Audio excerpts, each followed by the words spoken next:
Bonsoir à tous.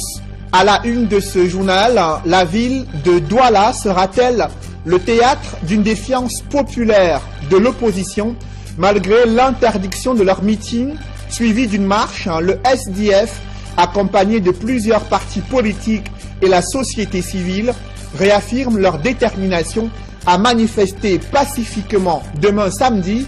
Face à eux, l'autorité administrative sort les muscles et les gardiens de la tradition Sawa s'en mêlent pour contrecarrer ce meeting du SDF au nom de la préservation de la paix et la cohésion nationale. Un an après la catastrophe ferroviaire d'Ezeka, cet épisode douloureux reste vivace dans la mémoire des victimes rescapées et des nombreuses familles ayant perdu des proches. Leur vie a basculé dans un enfer tragique où des nuits cauchemardesques s'enchaînent avec le cœur meurtri d'injustice. Ce soir, Equinox Télévision vous transporte sur les rails d'un drame national.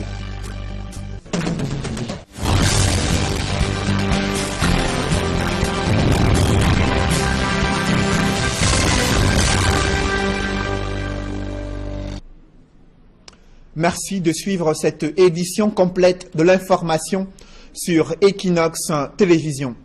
L'interdiction du meeting et de la marche du SDF n'a pas ébranlé la détermination de plusieurs partis politiques de l'opposition et la société civile à manifester leur soutien aux populations des régions anglophones.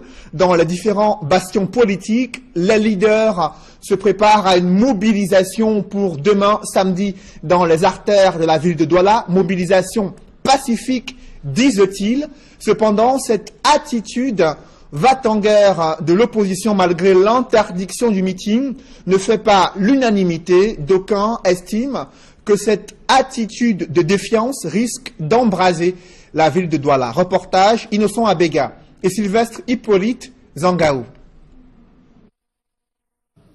Convaincu par la détermination de Jean-Michel Nitieux d'organiser le meeting du SDF ce samedi à Douala, Edith Kawala du CPP, Dieudonné Yebda du Maniden et Alexine Dema de l'UPC des Fidèles maintiennent leur participation à cette manifestation publique malgré son interdiction par le sous-préfet de Douala 1er. Le RDPC a marché le 1er octobre pour l'unité du Cameroun.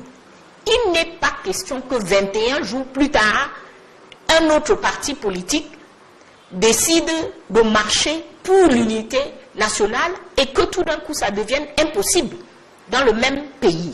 Donc, le SDF a décidé de maintenir son grand meeting et sa marche. Nous, au niveau du CPP et au niveau de la plateforme Stand Up for Cameroun, nous avons décidé de maintenir notre soutien. Le contexte que nous connaissons aujourd'hui demande plutôt des gestes d'apaisement. La réaction de M. le sous-préfet et de l'ensemble de l'administration par rapport au meeting de samedi est une régression assez dangereuse parce que nous allons avancer. Chacun sera responsable de ses actes devant une situation comme celle-là. Et nous disons non, le Manidem n'est pas solidaire à la position du sous-préfet. Nous sommes par contre solidaires à cette marche que le SDF a organisée. Donc nous avons signé notre soutien à cette manifestation-là. Pour Albert Diongan, le président de la Dynamique, c'est cette attitude de va-t-en-guerre qui a participé à donner des arguments à l'autorité administrative pour interdire la marche et le meeting. Le ton qu'a utilisé les gens avant ce meeting, c'était un ton guerrier. D'autres ont profité pour se mettre en exergue. Nietzsche ne contrôlait même plus rien. Je ne suis pas sûr que certaines paroles entendues à travers l'organe de presse ont été faites avec son accord. Donc il faut vous méfier des récupérateurs qui peuvent être même de ce qu'on appelle des indiques, des gens qu'on introduit pour vous faire mal. Cet argument est non fondé, affirme Serge Espoir Matomba du PURS. Je crois qu'on ne peut pas être sérieux quand on dit qu'on gouverne le pays en se fiant au dire des uns et des autres sur les réseaux sociaux. Lorsqu'on parle de changement de l'objet de la marche, qu'est-ce qui s'est passé? Ou alors de la manifestation. À quel moment est-ce que cela a changé? Donc nous disons, rien n'est prouvé que cette manifestation aura pour objectif la déstabilisation du pays. Albert Zongang ajoute qu'organiser un meeting sous le prétexte que le RDP s'en a fait autant manque de consistance, vu son statut de parti au pouvoir. La solution pour le président de la dynamique, c'est l'unité de l'opposition pour la force de ses actions. J'ai entendu les gens dire, quand le RDPC a fait son meeting, on n'a rien dit. Mais le RDPC n'est pas un parti politique. Le RDPC est un démembrement de l'administration. Ce sont les administrateurs qui sont venus défendre leur gâteau. Alors quand les partis politiques comme le SDF, CPP, la dynamique veulent parler, qu'ils ne se comparent pas à ce qui n'est pas parti politique. Donc je conseille à ceux qui réussissent à avoir un papier de gouvernement, de savoir que quand le gouvernement tend de la main gauche, la main droite est prête à arracher. Si vous n'êtes donc pas intelligent, il faut vous en prendre à vous-même. Parce que vous ne pouvez pas, au sortir de la réception d'un récépissé, dire que vous venez de braver, ramener tout. Il faut qu'on apprenne maintenant à se concerter, à se mettre ensemble, pour enfin amener le peuple dans un élan pacifique. Le sous-préfet de Douala Ier affirme que les autorités de la ville de Douala ont pris les mesures nécessaires pour éviter toute manifestation ce samedi 21 octobre 2017 dans la capitale économique du Cameroun. Des gardiens de la tradition Sawa sortent de leur réserve pour contrecarrer ce meeting politique du SDF prévu initialement demain samedi dans la ville de Douala. Réunis au sein du Ngondo, ces chefs traditionnels approuvent l'interdiction de ces manifestations politiques. Ils affirment militer pour la paix et un dialogue constructif dans le cadre de la crise anglophone. François Dikoumé et Donald Anouzwa. L'Assemblée traditionnelle du peuple Sawa approuve l'interdiction par le sous-préfet de Douala Ier de la marche du Social Democratic Front initialement prévue le samedi 21 octobre. Le Ngondo rejette avec la dernière énergie les tentatives de certains partis politiques tendant à exacerber la situation déjà si douloureuse vécue par nos compatriotes des régions du sud-ouest et du nord-ouest et visant à susciter, voire étendre un climat de remous sociaux dans la paisible et hautement délicate métropole économique. Pour le Ngondo, il n'est pas question que les formations politiques, au nom de la crise anglophone, entraînent Douala dans le chaos. Les revendications de nos concitoyens des régions anglophones nous interpellent tous et méritent notre attention de tous les instants. Loin de toute agitation frénétique, surenchère, manipulation ou récupération, Douala a tant et tant besoin de paix, d'ordre et de cohésion et ne saurait à aucun prix se laisser entraîner dans une spirale incontrôlée et incontrôlable de tensions préjudiciables à tous. La sortie médiatique du Ngondo est aussi une invite à la paix adressée à toutes ces communautés qui font le charme de la diversité culturelle de la capitale économique. Le Ngondo invite toutes les populations de cette agglomération, toutes origines confondues, à privilégier sans relâche la paix. Douala doit rester la capitale de la paix et de vouloir vivre ensemble dans l'ordre et l'harmonie. Le communiqué ainsi rendu public porte les signatures de tous les chefs traditionnels du Ngondo. Et suite à l'escalade de ces tensions et violences survenues le 22 septembre et 1er octobre dernier dans les régions anglophones, un collectif d'avocats placé sous la conduite de Maître Congo Félix Agbor révèle qu'ils ont réussi à obtenir la libération sous caution d'environ 200 personnes qui avaient été interpellées et placées en détention dans les régions du sud-ouest principalement, et environ 400 autres personnes sont encore en détention dans le sud-ouest, selon ce collectif d'avocats qui précise qu'il y a parmi ces personnes en détention des mineurs, des femmes et des personnes âgées. Et sur le théâtre de la crise anglophone, une bombe artisanale a été désamorcée dans un établissement confessionnel presbytérien situé à Bamenda. La découverte de cette bombe artisanale a sémé la panique parmi la population et la communauté éducative. Reportage Stellambou et Julingue Nyandé. Grande panique dans la ville de Bamenda ce 20 octobre 2017. Une bombe a explosé à proximité du Presbyterian Comprehensive Secondary School, établissement scolaire situé dans le chef-lieu du département de la Mézame, région du Nord-Ouest. This morning at 6:15 a.m. when I arrived at campus. Ce matin, quand je suis arrivé à l'école, il était 6h50. Le portail était fermé, même les salles de classe. C'est un collègue qui m'a expliqué qu'il a découvert un sac avec un objet bizarre, lumineux, à l'intérieur. L'objet placé à l'entrée de l'école lui a paru suspect. Et c'est ainsi qu'il a appelé la police et ils sont venus désamorcer la bombe. On a renvoyé les enfants chez eux, tout en leur demandant de revenir lundi, le temps que le calme et la sérénité reviennent.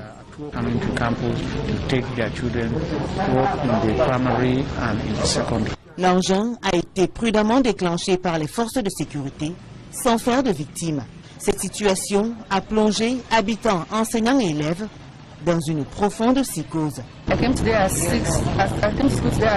Je suis arrivé vers 6h30 à l'école. J'ai été surprise de voir les hommes en tenue partout.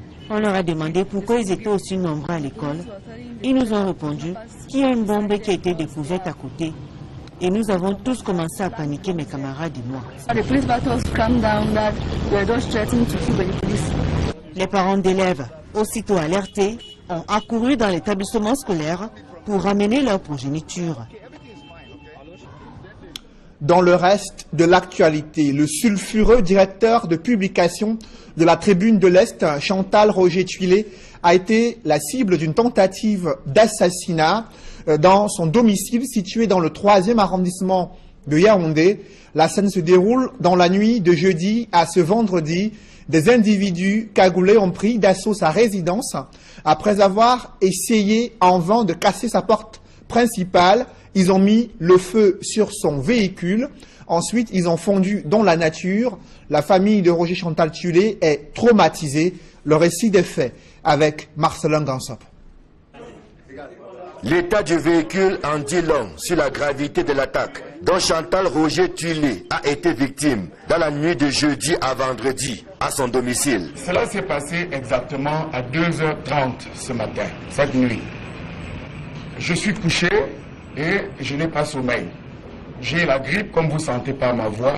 Quand j'entends dehors, boum, boum, boum, des gens qui sautent, des gens qui sautent, vous voyez le mur, ils sautent de là. Je viens et les chiens aboient, parce que la nuit on a coutume de détacher les chiens.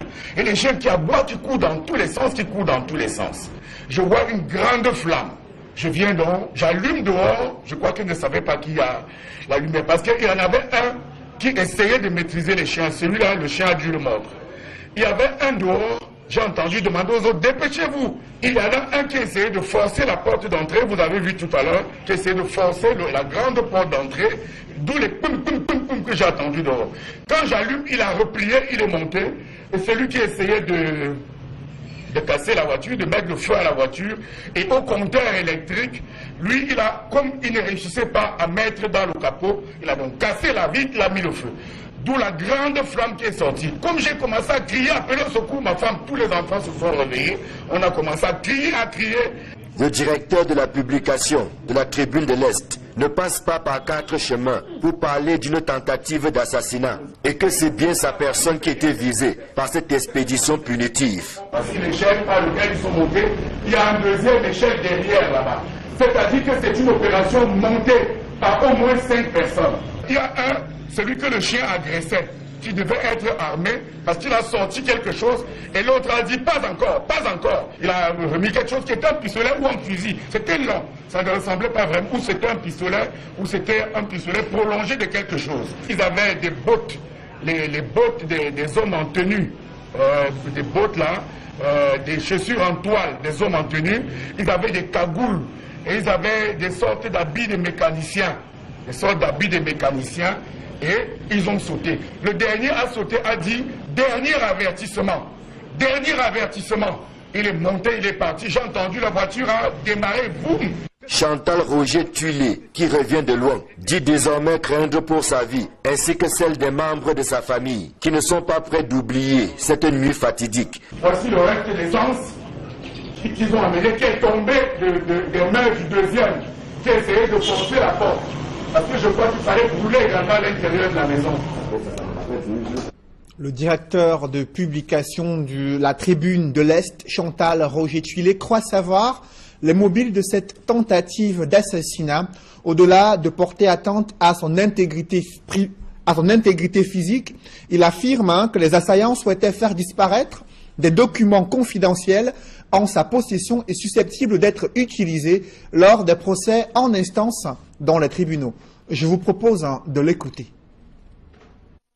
Je sais que nous allons au tribunal lundi, que nous avons tous les documents, que j'ai dit au monde entier que ma vie était en danger, que voilà ce qu'il en court de soutenir les autorités. J'ai pris sur moi de dénoncer des vols à ciel ouvert.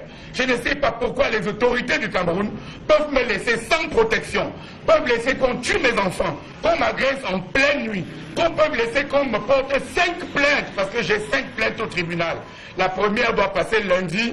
Comme nous avons des documents accablants, il faut que ces gens sachent qu'on ne peut pas garder les documents dans un domicile, que les documents se trouvent chez mes avocats, que les documents sont déjà chez le médecin du chef de l'État, que les documents sont déjà chez Ngongo Ferdinand, et que ces documents ont été déposés chez M. Laurent Esso, en personne, vendredi, dans son cabinet. Que parallèlement, ces documents sont déjà également chez M. Efoudou Després, des services de renseignement du centre. Ce n'est pas la peine de venir tuer Tuilé. De toute façon, la justice poursuivra son cours. Rappelez-vous de Koum Koum qui est mort. Rappelez-vous de Bibi Ngota. Rappelez-vous de tous les autres. Eh bien, à cette liste, vous auriez ajouté Tuilé ce matin. Il réclame aussi justice. 1 an après la catastrophe ferroviaire d'Ezeka, cet épisode douloureux reste encore vivace dans la mémoire des victimes rescapées et des nombreuses familles ayant perdu des proches. Ce soir, Equinox Télévision vous transporte sur les rails d'un drame national. Survenu le 21 octobre 2016, tout était parti de la rupture sur la route nationale numéro 3 entre Douala et Yaoundé. Personne n'imaginait que c'était le point de départ d'une catastrophe ferroviaire, la pire que le Cameroun n'ait jamais connue. Le rappel des faits avec Séverin Tchouban et Flavien Dongo.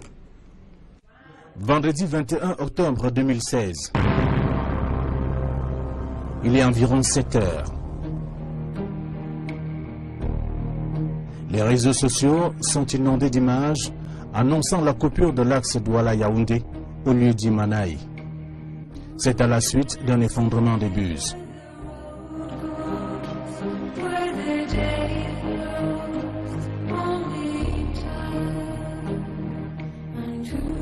Le dernier véhicule à traverser a failli se retrouver sous les eaux.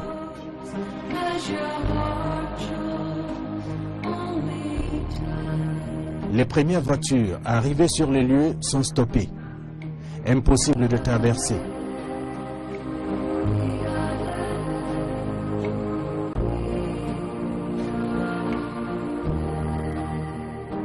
Vite fait, la nouvelle annonçant l'effondrement de la route va au-delà des réseaux sociaux et tombe dans les oreilles des autorités locales, ensuite celles des membres du gouvernement qui arrivent à Manaï les uns après les autres.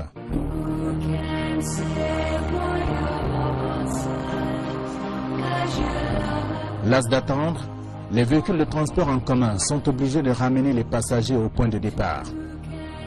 Du coup, l'on observe une véritable ruée vers la Camraï et Camerco.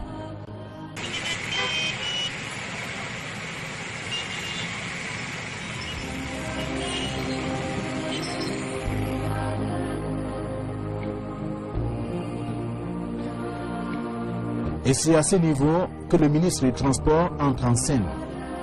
Le tout dans le but de faciliter la mobilité des passagers.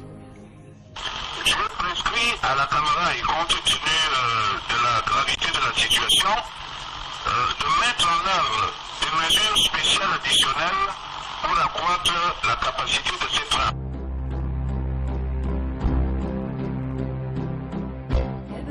À la gare ferroviaire de Douala,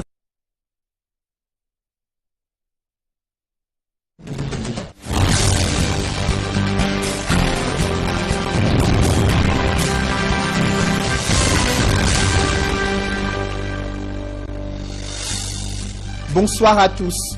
À la une de ce journal, la ville de Douala sera-t-elle le théâtre d'une défiance populaire de l'opposition malgré l'interdiction de leur meeting suivi d'une marche? Le SDF accompagnés de plusieurs partis politiques et la société civile, réaffirment leur détermination à manifester pacifiquement demain samedi. Face à eux, l'autorité administrative sort les muscles et les gardiens de la tradition Sawa s'en mêlent pour contrecarrer ce meeting du SDF au nom de la préservation de la paix et la cohésion nationale. Un an après la catastrophe ferroviaire d'Ezeka, cet épisode douloureux reste vivace dans la mémoire des victimes rescapées et des nombreuses familles ayant perdu des proches. Leur vie a basculé dans un enfer tragique où des nuits cauchemardesques s'enchaînent avec le cœur meurtri d'injustice. Ce soir, Equinox Télévision vous transporte sur les rails d'un drame national.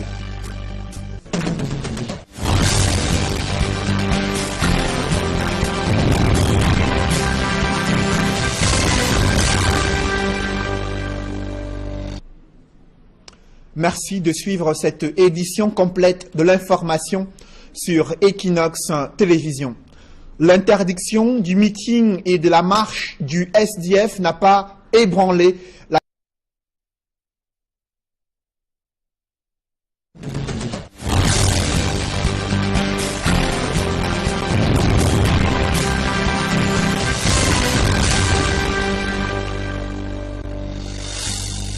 Bonsoir à tous.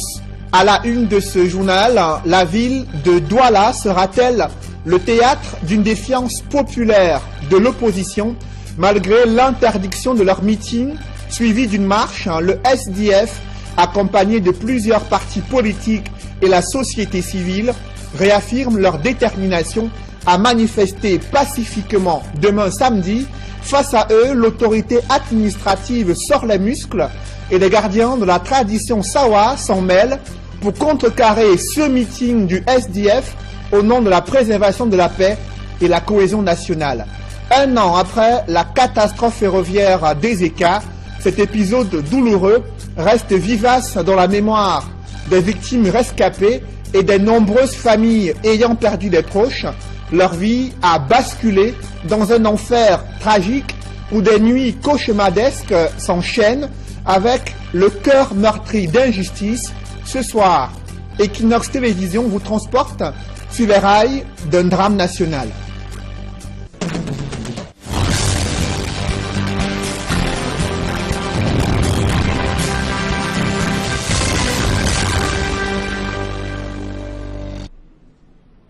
Merci de suivre cette édition complète de l'information sur Equinox Télévision. L'interdiction du meeting et de la marche du SDF n'a pas ébranlé la détermination de plusieurs partis politiques de l'opposition et la société civile à manifester leur soutien aux populations des régions anglophones. Dans les différents bastions politiques, les leaders se préparent à une mobilisation pour demain samedi dans les artères de la ville de Douala, mobilisation pacifique, disent-ils. Cependant, cette attitude va-t-en-guerre de l'opposition malgré l'interdiction du meeting ne fait pas l'unanimité. D'aucuns estiment que cette attitude de défiance risque d'embraser la ville de Douala. Reportage Innocent Abega et Sylvestre Hippolyte Zangaou. Convaincu par la détermination de Jean-Michel Nitieux d'organiser le meeting du SDF ce samedi à Douala, Edith Kawala du CPP, Dieudonné Yebga du Maniden et Alexis Ndema de l'UPC des Fidèles maintiennent leur participation à cette manifestation publique malgré son interdiction par le sous-préfet de Douala Ier. Le RDPC a marché le 1er octobre pour l'unité du Cameroun. Il n'est pas question que 21 jours plus tard, un autre parti politique décide de marcher pour l'unité nationale et que tout d'un coup ça devienne impossible dans le même pays. Donc, le SDF a décidé de maintenir son grand meeting et sa marche. Nous, au niveau du CPP et au niveau de la plateforme Stand Up for Cameroun, nous avons décidé de maintenir notre soutien. Le contexte que nous connaissons aujourd'hui demande plutôt des gestes d'apaisement. La réaction de M. le sous-préfet et de l'ensemble de l'administration par rapport au meeting de samedi est une régression assez dangereuse parce que nous allons avancer. Chacun sera responsable de ses actes devant une situation comme celle-là. Et nous disons non, le Manidem n'est pas solidaire à la position du sous-préfet. Nous sommes par contre solidaires à cette marche que le SDF a organisée. Donc nous avons signé notre soutien à cette manifestation-là. Pour Albert Diongan, le président de la Dynamique, c'est cette attitude de va-t-en-guerre qui a participé à donner des arguments à l'autorité administrative pour interdire la marche et le meeting. Le ton qu'a utilisé les gens avant ce meeting, c'était un ton guerrier. D'autres ont profité pour se mettre en exergue. Nietzsche ne contrôlait même plus rien. Je ne suis pas sûr que certaines paroles entendues à travers l'organe de presse ont été faites avec son accord. Donc il faut vous méfier des récupérateurs qui peuvent être même de ce qu'on appelle des indiques, des gens. Je précise que nous n'avons pas été indemnisés à ce jour. Le montant à répartir dont vous parlez, décidé par le président de la République, nous ne sommes même pas au courant de toutes les tractations, de tout ce qui se fait derrière. Même la société ferroviaire, qui avait été reconnue responsable du drame des ECA, est restée muette jusqu'à ce jour à la douleur que traverse cette famille. J'avoue, il faut le reconnaître, qu'ils nous ont mis à disposition un soutien psychologique. Ça, Camraille a pris en charge. Et je le dis haut et fort. Et notre famille est reconnaissante parce que ce soutien psychologique a porté ses fruits. Aujourd'hui, les uns et les autres dans la famille se sentent mieux. Mais en termes d'indemnisation, c'est le silence total. Si tout espoir de retrouver encore en vie Joseph Tonga s'est dissipé, la famille souhaite tout au moins rentrer en possession du corps. Et nous avons par exemple formulé le vœu de réaliser des tests ADN sur les corps, parce que nous avons appris qu'il y a encore environ 3 ou 4 corps dans les morgues à Yaoundé. Nous avons formulé le vœu que soient réalisés des tests ADN pour éventuellement retrouver le nôtre. Nous avons écrit, j'ai les lettres avec moi, depuis le mois de janvier 2017. Nous sommes en octobre, aucune réponse. Le bilan officiel dressé par les pouvoirs publics du déraillement du train 152 le 21 octobre 2016 était de 79 morts et 600 blessés. Et le chef du gouvernement vient de définir les critères d'attribution de l'appui présidentiel d'1 milliard de francs CFA destiné à l'assistance des victimes de la catastrophe ferroviaire des ECA. D'après le texte rendu public ce vendredi, 3 catégories de personnes sont bénéficiaires de cette assistance financière. Il s'agit des personnes victimes de cette catastrophe ayant survécu avec des préjudices corporels et pouvant justifier d'une incapacité temporelle totale ou d'au moins 1 jour, hormis les personnes ayant subi un préjudice psychologique ou matériel. Deuxième catégorie de bénéficiaires, les ayants droit des personnes décédées dans cette catastrophe ferroviaire des ECA et à titre exceptionnel, les ayants droit des personnes disparues dans le cadre du drame ferroviaire des ECA qui peuvent bénéficier de l'assistance d'1 milliard de francs CFA mise à leur disposition par le chef de l'État. La liste des personnes bénéficiaires doit être publiée lundi prochain selon un texte signé du secrétaire général des services du Premier ministre qui évoque également les différents critères et documents qui doivent être fournis par les potentiels bénéficiaires de l'assistance d'1 milliard de francs CFA qui est donc donné par le chef de l'État et rien n'a été dit sur les indemnisations de ces personnes. Dans le reste de l'actualité, Atta Robert annonce sa candidature à la présidence de la FECAFOOT. Il compte ramener Samuel Eto'o et également Carlos Kameni, dont la tanière des Lions Indomptables. Il était face à la presse à Yaoundé. Compte rendu, Ike Cyril. Revoici Atta Robert. Comme il y a 2 ans, le directeur technique national adjoint numéro 3 annonce sa candidature à la présidence de la Fédération camerounaise de football. Atta Robert justifie sa candidature cette fois par le travail abattu par le comité de normalisation. Qu'est-ce qui m'a poussé d'accepter même ma candidature par rapport à ça? Parce que je vois que le comité de normalisation qui est mis en place est en train d'appliquer les sentences dont je vois qu'il n'y aurait plus de problème dans les élections qui viennent. C'est pour ça que j'ai accepté de déclarer ma candidature et partir aux élections. La candidature déclarée, Atta Robert annonce également son plan d'action. Nos équipes Ils jouent sur la terre battue, sur le caillou, dans la boue. L'organisation d'un championnat professionnel. Notre championnat n'est pas professionnel. Notre championnat, notre football n'est pas professionnel. On ne peut pas parler de football professionnel qu'un joueur de Elite 1, Elite 2 ne peut pas toucher 100 000 par mois. On doit reformer, faire la réunion, former les dirigeants du club. Tu ne peux pas prendre un dirigeant qui est amateur, de lui dire il gère une équipe professionnelle. Il ne peut pas. Sur la gestion financière de la FECAFOOT, le candidat déclaré veut montrer patte blanche.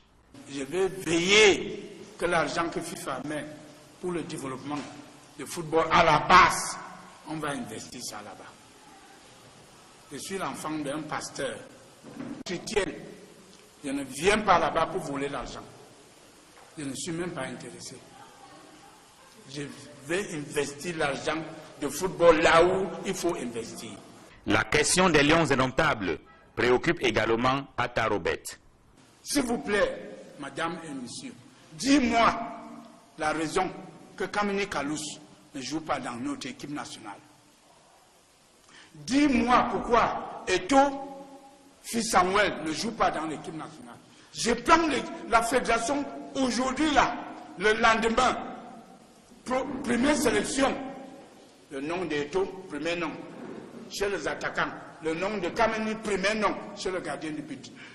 Atta Robert veut mettre fin à ce qu'il appelle le marchandage des places à l'équipe nationale de football du Cameroun. Une gestion saine de la FECAFOOT et la professionnalisation du football camerounais font également partie du plan d'action du directeur technique adjoint numéro 3 qui brigue la présidence de la Fédération camerounaise de football. Un public reportage dans ce journal, la prestigieuse école Piquet-Focam Institute of Excellence vient de célébrer ses nouveaux diplômés en management et ingénierie industrielle déjà engagés pour transformer le continent africain. Reportage. Je vous félicite pour votre engouement. Ils sont 44 lauréats, venus pour la plupart du Cameroun, mais également du Mali, du Burkina Faso, du Congo, de la Côte d'Ivoire, de la Guinée et du Sénégal. Inscrits en banking, insurance, puis audit, en risk management. Ils ont bravé avec succès les épreuves théoriques et pratiques et ont inscrit leur nom en lettres d'or dans le palmarès de la 13e édition de la Business Excellence Academy. Je retiens que la formation a été vraiment intense, ça s'est bien passé, donc c'est plus le savoir-être. Nous avons eu des cours comme Corporate Culture où on nous montrait beaucoup de choses qu'on ignorait sur la vie. Donc c'était vraiment intense comme formation. Le premier sentiment, ce sont des sentiments de joie, d'émotion, de forte émotion. Et principalement, ce que j'ai déjà appris dans cette formation, c'est la valeur du travail et la source de motivation de tout un peu de travail. Ce sont des têtes bien faites qui retournent dans leur entreprise, convaincus de la solidité de la formation qu'ils ont reçue au campus de Piquet-Focam Institute of Excellence. Je dois dire que la nouvelle conception nous a donné plus de travail et de transformer tout effort en partie de plaisir. Vous verrez que en transformant chaque effort que vous faites en partie de plaisir, vous trouvez entièrement la volonté d'aller jusqu'au bout de votre effort. C'est vrai que c'était une formation de renforcement de capacité. Et à l'issue de la formation, je ressors avec un bagage de connaissances un peu plus énorme par rapport à ce que j'avais avant. Les résultats obtenus par les lauréats sont à la hauteur des attentes. Surtout qu'il fallait obtenir au moins la note de 16 sur 20 pour être déclaré admis. Lorsque nous avons commencé ces formations en 2013, la moyenne de sortie était 14 sur 20. Et on demandait 70 sur 100. Progressivement, nous sommes arrivés à 16. Le badge qui sort aujourd'hui, pour avoir son diplôme, il fallait avoir au moins 16 sur 20, c'est-à-dire 80 sur 100. Et nous avons eu 71% de succès. Nous avons donc des raisons d'être satisfaits. Le directeur de la Business Excellence Academy ne doute pas que cette nouvelle cuvée sera à la hauteur des attentes de leur entreprise. Nous avons un cahier de charge avec les entreprises. Quand elles nous envoient ces jeunes, elles nous disent le profil qu'il devrait avoir à la sortie. Et nous travaillons sur la base de ce profil que nous avons arrêté d'accord parti. Maintenant, après cette formation, les entreprises vont les utiliser et nous allons suivre pour voir comment est-ce que ces jeunes se comportent à leur poste de travail. Évidemment, cela nous permet aussi d'apporter des correctifs à ce que nous faisons pour les générations d'après.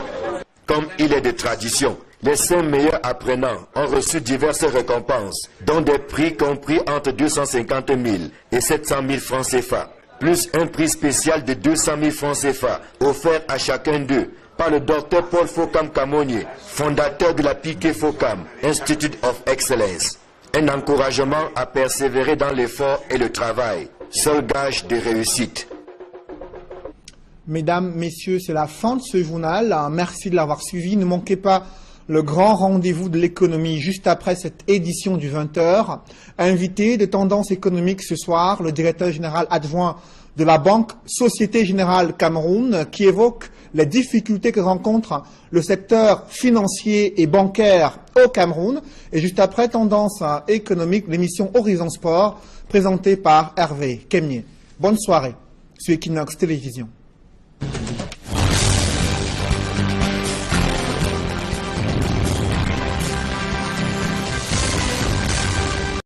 Et des personnes âgées. Et sur le théâtre de la crise anglophone, une bombe artisanale a été désamorcée dans un établissement confessionnel presbytérien situé à Bamenda. La découverte de cette bombe artisanale a sémé la panique parmi la population et la communauté éducative. Reportage Stellambou et Julingue Nyondé. Grande panique dans la ville de Bamenda ce 20 octobre 2017. Une bombe a explosé à proximité du Presbyterian Comprehensive Secondary School, établissement scolaire situé dans le chef-lieu du département de la Mézam, région du Nord-Ouest. This morning at 6:15 a.m. when I arrived at campus. Ce matin, quand je suis arrivé à l'école, il était 6h50. Le portail était fermé, même les salles de classe. C'est un collègue qui m'a expliqué qu'il a découvert un sac avec un objet bizarre, lumineux, à l'intérieur. L'objet placé à l'entrée de l'école lui a paru suspect. Et c'est ainsi qu'il a appelé la police et ils sont venus désamorcer la bombe. On a renvoyé les enfants chez eux, tout en leur demandant de revenir lundi, le temps que le calme et la sérénité reviennent.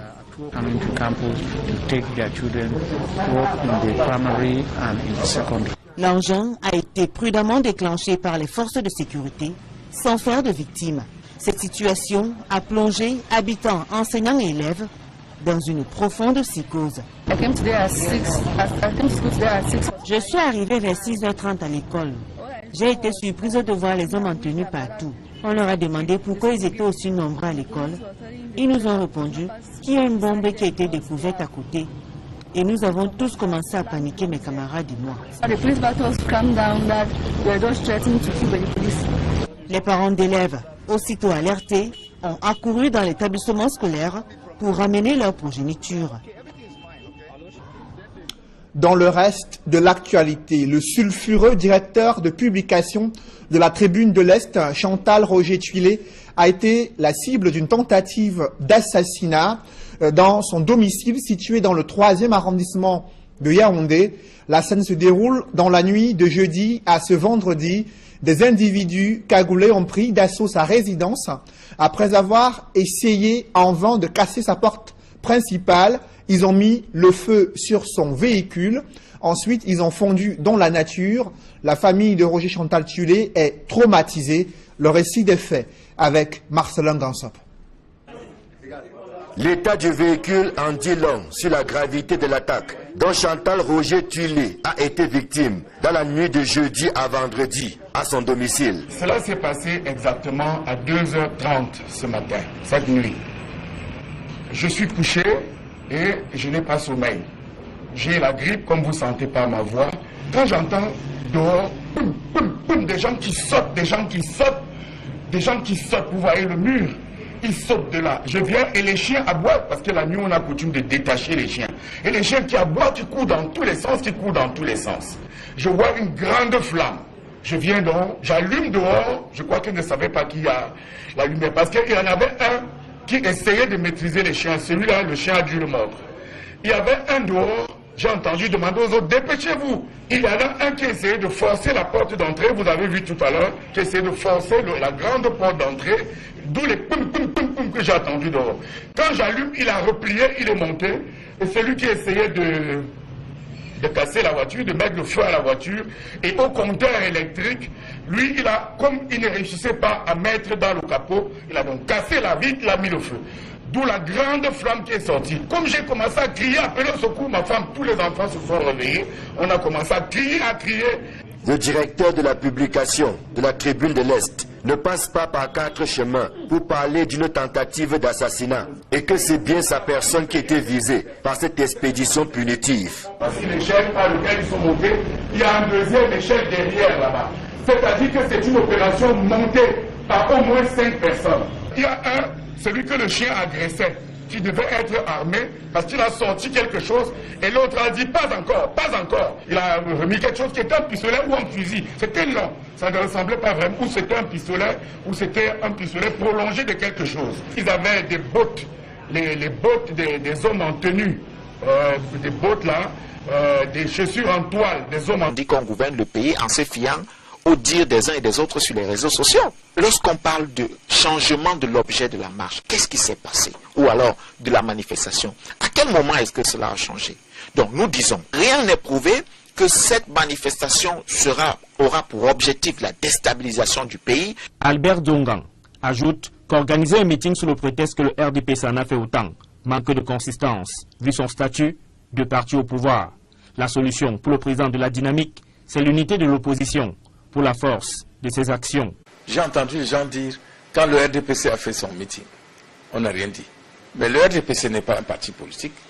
Le RDPC est un démembrement de l'administration. Ce sont les administrateurs qui sont venus défendre leur gâteau. Alors quand les partis politiques comme le SDR, PPP, CPP, la dynamique veulent parler, qu'ils ne se comparent pas à ce qui n'est pas parti politique. Donc je conseille à ceux qui réussissent à avoir un papier de gouvernement, de savoir que quand le gouvernement tend de la main gauche, la main droite est prête à arracher. Si vous n'êtes donc pas intelligent, il faut vous en prendre à vous-même. Parce que vous ne pouvez pas, au sortir de la réception d'un récépissé, dire que vous venez de braver, ramener tout. Il faut qu'on apprenne maintenant à se concerter, à se mettre ensemble, pour enfin amener le peuple dans un élan pacifique. Le sous-préfet de Douala Ier affirme que les autorités de la ville de Douala ont pris les mesures nécessaires pour éviter toute manifestation ce samedi 21 octobre 2017 dans la capitale économique du Cameroun. Des gardiens de la tradition Sawa sortent de leur réserve pour contrecarrer ce meeting politique du SDF prévu initialement demain samedi dans la ville de Douala. Réunis au sein du Ngondo, ces chefs traditionnels approuvent l'interdiction de ces manifestations politiques. Ils affirment militer pour la paix et un dialogue constructif dans le cadre de la crise anglophone. François Dikoumé et Donald Anouzwa. L'Assemblée traditionnelle du peuple Sawa approuve l'interdiction par le sous-préfet de Douala Ier de la marche du Social Democratic Front initialement prévue le samedi 21 octobre. Le Ngondo rejette avec la dernière énergie les tentatives de certains partis politiques tendant à exacerber la situation déjà si douloureuse vécue par nos compatriotes des régions du sud-ouest et du nord-ouest, et visant à susciter, voire étendre un climat de remous sociaux dans la paisible et hautement délicate métropole économique. Pour le Ngondo, il n'est pas question que les formations politiques, au nom de la crise anglophone, entraînent Douala dans le chaos. Les revendications de nos concitoyens des régions anglophones nous interpellent tous et méritent notre attention de tous les instants. Loin de toute agitation frénétique, surenchère, manipulation ou récupération, Douala a tant et tant besoin de paix, d'ordre et de cohésion et ne saurait à aucun prix se laisser entraîner dans une spirale incontrôlée et incontrôlable de tensions préjudiciables à tous. La sortie médiatique du Ngondo est aussi une invite à la paix adressée à toutes ces communautés qui font le charme de la diversité culturelle de la capitale économique. Le Ngondo invite toutes les populations de cette agglomération, toutes origines confondues, à privilégier sans relâche la paix. Douala doit rester la capitale de la paix et de vouloir vivre ensemble dans l'ordre et l'harmonie. Le communiqué ainsi rendu public porte les signatures de tous les chefs traditionnels du Ngondo. Et suite à l'escalade de ces tensions et violences survenues le 22 septembre et 1er octobre dernier dans les régions anglophones, un collectif d'avocats placé sous la conduite de Maître Congo Félix Agbor révèle qu'ils ont réussi à obtenir la libération sous caution d'environ 200 personnes qui avaient été interpellées et placées en détention dans les régions du sud-ouest principalement, et environ 400 autres personnes sont encore en détention dans le sud-ouest, selon ce collectif d'avocats qui précise qu'il y a parmi ces personnes en détention des mineurs, des femmes. Ils avaient des cagoules et ils avaient des sortes d'habits de mécaniciens, et ils ont sauté. Le dernier a sauté, a dit dernier avertissement. Il est monté, il est parti. J'ai entendu la voiture a démarré, boum. Chantal Roger Tuilé, qui revient de loin, dit désormais craindre pour sa vie, ainsi que celle des membres de sa famille, qui ne sont pas prêts d'oublier cette nuit fatidique. Voici le reste des sens qu'ils ont amené, qui est tombé des mains du deuxième, qui a essayé de forcer la porte. Parce que je crois qu'il fallait brûler également à l'intérieur de la maison. Le directeur de publication de la Tribune de l'Est, Chantal Roger Tuilé, croit savoir les mobiles de cette tentative d'assassinat, au-delà de porter atteinte à son intégrité physique.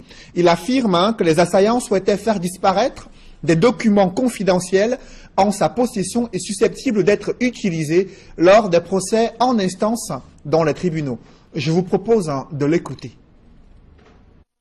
Je sais que nous allons au tribunal lundi, que nous avons tous les documents, que j'ai dit au monde entier que ma vie était en danger, que voilà ce qu'il encourt de soutenir les autorités. J'ai pris sur moi de dénoncer des vols à ciel ouvert. Je ne sais pas pourquoi les autorités du Cameroun peuvent me laisser sans protection, peuvent laisser qu'on tue mes enfants, qu'on m'agresse en pleine nuit, qu'on peut laisser qu'on me porte 5 plaintes, parce que j'ai 5 plaintes au tribunal. La première doit passer lundi. Comme nous avons des documents accablants, il faut que ces gens sachent qu'on ne peut pas garder les documents dans un domicile, que les documents se trouvent chez mes avocats, que les documents sont déjà chez le médecin du chef de l'État, que les documents sont déjà chez Ngongo Ferdinand, et que ces documents ont été déposés chez M.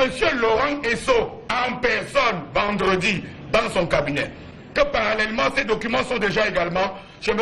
Efoudou Després des services de renseignement du centre. Ce n'est pas la peine de venir tuer Tuilé. De toute façon, la justice poursuivra son cours. Rappelez-vous de Koum qui est mort. Rappelez-vous de Bibi Ngota. Rappelez-vous de tous les autres. Eh bien, à cette liste, vous auriez ajouté Tuilé ce matin. Il réclame aussi justice. 1 an après la catastrophe ferroviaire d'Ezeka, cet épisode douloureux reste encore vivace dans la mémoire des victimes rescapées et des nombreuses familles ayant perdu des proches.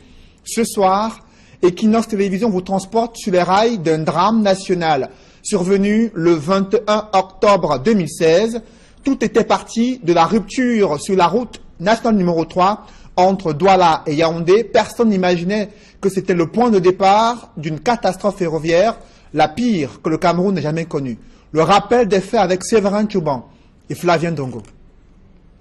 Vendredi 21 octobre 2016.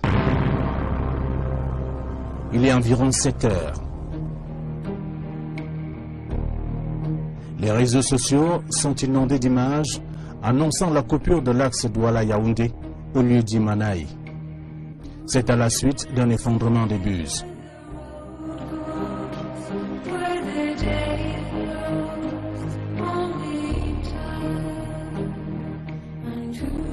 Le dernier véhicule à traverser a failli se retrouver sous les eaux.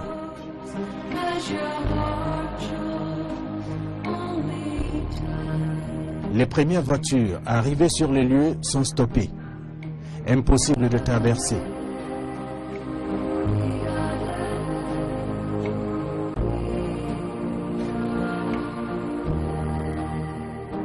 Vite fait, la nouvelle annonçant l'effondrement de la route va au-delà des réseaux sociaux et tombe dans les oreilles des autorités locales, ensuite celles des membres du gouvernement qui arrivent à Manaï les uns après les autres.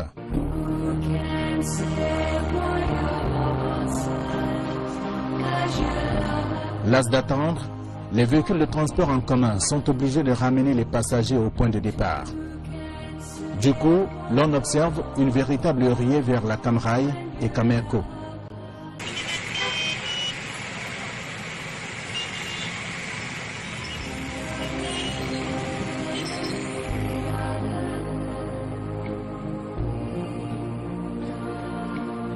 Et c'est à ce niveau que le ministre des Transports entre en scène.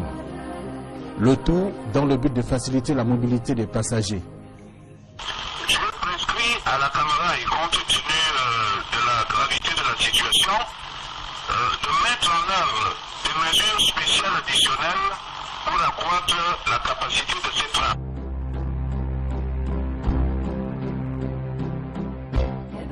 À la gare ferroviaire de Douala,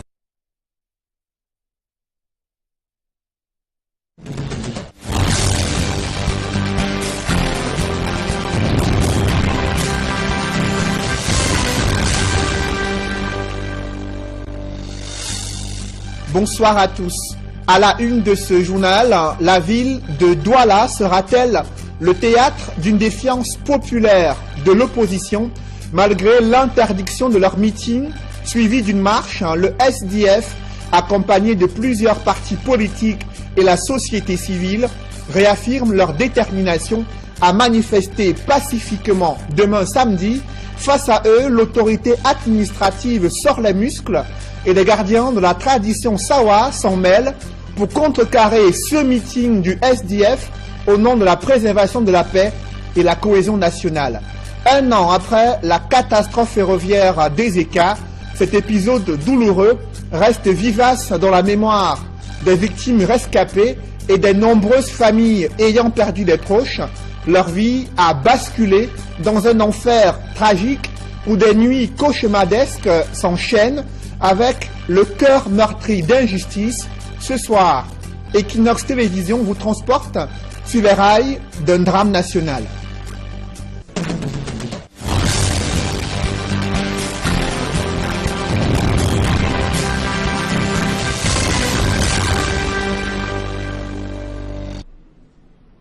Merci de suivre cette édition complète de l'information sur Equinox Télévision. L'interdiction du meeting et de la marche du SDF n'a pas ébranlé la...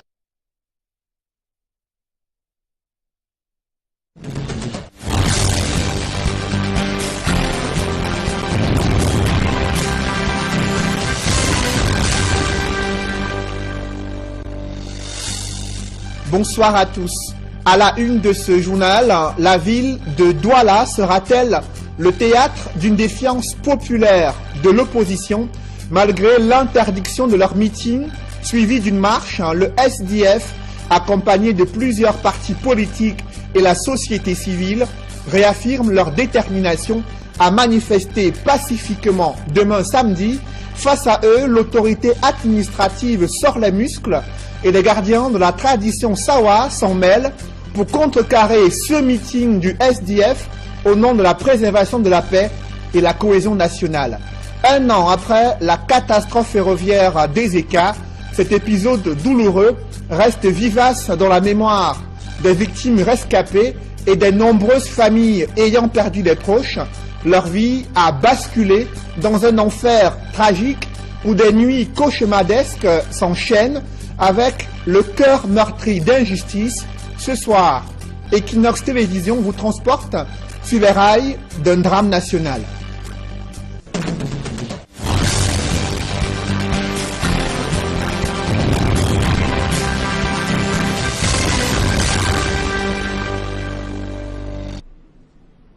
Merci de suivre cette édition complète de l'information sur Equinox Télévision. L'interdiction du meeting et de la marche du SDF n'a pas ébranlé la détermination de plusieurs partis politiques de l'opposition et la société civile à manifester leur soutien aux populations des régions anglophones. Dans les différents bastions politiques, les leaders se préparent à une mobilisation pour demain, samedi, dans les artères de la ville de Douala. Mobilisation pacifique, disent-ils. Cependant, cette attitude va-t-en-guerre de l'opposition, malgré l'interdiction du meeting, ne fait pas l'unanimité. D'aucuns estiment que cette attitude de défiance risque d'embraser la ville de Douala. Reportage Innocent Abega et Sylvestre Hippolyte Zangaou. Convaincu par la détermination de Jean-Michel Nitieux d'organiser le meeting du SDF ce samedi à Douala, Edith Kawala du CPP, Dieudonné Yebga du Maniden et Alexis.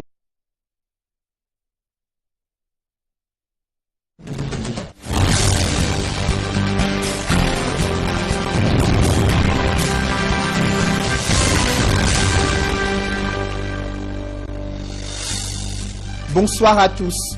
À la une de ce journal, la ville de Douala sera-t-elle le théâtre d'une défiance populaire de l'opposition malgré l'interdiction de leur meeting suivi d'une marche? Le SDF, accompagné de plusieurs partis politiques et la société civile, réaffirme leur détermination à manifester pacifiquement demain samedi. Face à eux, l'autorité administrative sort les muscles et les gardiens de la tradition Sawa s'en mêlent pour contrecarrer ce meeting du SDF au nom de la préservation de la paix et la cohésion nationale. Un an après la catastrophe ferroviaire d'Ezeka, cet épisode douloureux reste vivace dans la mémoire des victimes rescapées et des nombreuses familles ayant perdu des proches.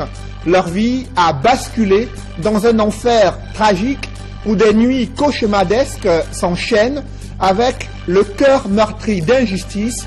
Ce soir, Equinox Télévision vous transporte sur les rails d'un drame national.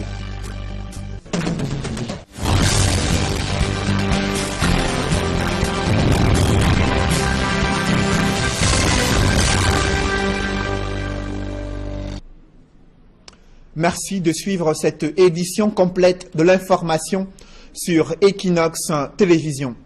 L'interdiction du meeting et de la marche du SDF n'a pas ébranlé la détermination de plusieurs partis politiques de l'opposition et la société civile à manifester leur soutien aux populations des régions anglophones. Dans les différents bastions politiques, les leaders se préparent à une mobilisation pour demain samedi dans les artères de la ville de Douala. Mobilisation pacifique, disent-ils. Cependant, cette attitude va-t-en-guerre de l'opposition, malgré l'interdiction du meeting, ne fait pas l'unanimité. D'aucuns estiment que cette attitude de défiance risque d'embraser la ville de Douala. Reportage Innocent Abega et Sylvestre Hippolyte Zangaou. Convaincu par la détermination de Jean-Michel Nitieux d'organiser le meeting du SDF ce samedi à Douala, Edith Kawala du CPP, Dieudonné Yebga du Maniden et Alexis Ndema de l'UPC des Fidèles maintiennent leur participation à cette manifestation publique malgré son interdiction par le sous-préfet de Douala Premier. Le RDPC a marché le 1er octobre pour l'unité du Cameroun. Il n'est pas question que 21 jours plus tard, un autre parti politique décide de marcher pour l'unité nationale et que tout d'un coup ça devienne impossible dans le même pays. Donc, le SDF a décidé de maintenir son grand meeting et sa marche. Nous, au niveau du CPP et au niveau de la plateforme Stand Up for Cameroun, nous avons décidé de maintenir notre soutien. Le contexte que nous connaissons aujourd'hui demande plutôt des gestes d'apaisement. La réaction de M. le sous-préfet et de l'ensemble de l'administration par rapport au meeting de samedi est une régression assez dangereuse parce que nous allons avancer. Chacun sera responsable de ses actes devant une situation comme celle-là. Et nous disons non, le Manidem n'est pas solidaire à la position du sous-préfet. Nous sommes par contre solidaires à cette marche que le SDF a organisée. Donc nous avons signé notre soutien à cette manifestation-là. Pour Albert Diongan, le président de la Dynamique, c'est cette attitude de va-t-en-guerre qui a participé à donner des arguments à l'autorité administrative pour interdire la marche et le meeting. Le ton qu'a utilisé les gens avant ce meeting, c'était un ton guerrier. D'autres ont profité pour se mettre en exergue. Nietzsche ne contrôlait même plus rien. Je ne suis pas sûr que certaines paroles entendues à travers l'organe de presse ont été faites avec son accord. Donc il faut vous méfier des récupérateurs qui peuvent être même de ce qu'on appelle des indiques, des gens qu'on introduit pour vous faire mal. Cet argument est non fondé, affirme Serge Espoir Matomba du PURS. Je crois qu'on ne peut pas être sérieux quand on